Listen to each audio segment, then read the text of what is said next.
Les éditions Télème présentent un enregistrement intégral de La consommation engagée de Sophie Dubuisson-Kellier, lu par Valérie Fontaine. Introduction. Si la consommation est un moyen d'expression identitaire, elle permet aussi de faire valoir des positionnements politiques et éthiques.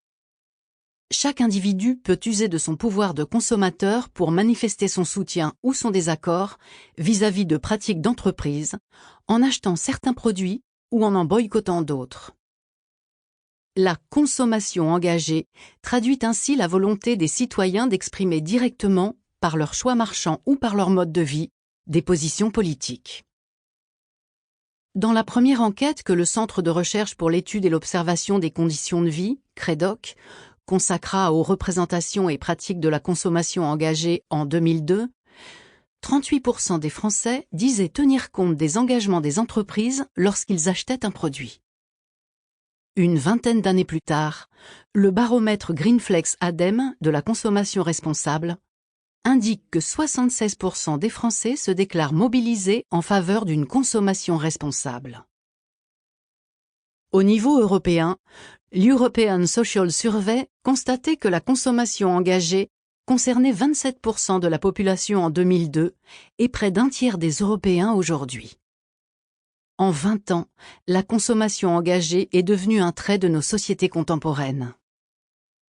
Comment rendre compte de ces formes de mobilisation et comment les interpréter ? S'agit-il d'un déplacement de l'engagement politique ou de l'exercice d'une forme singulière de pouvoir des consommateurs ?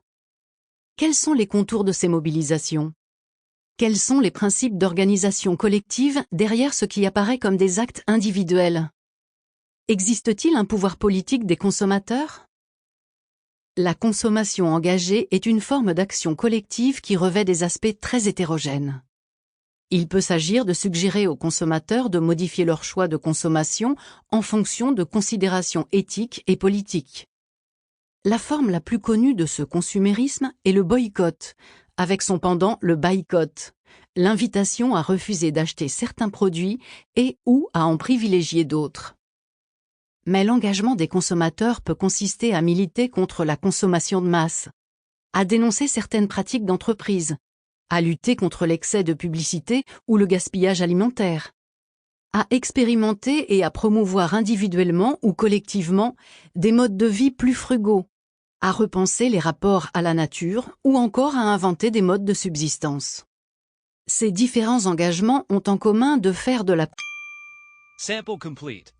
Ready to continue?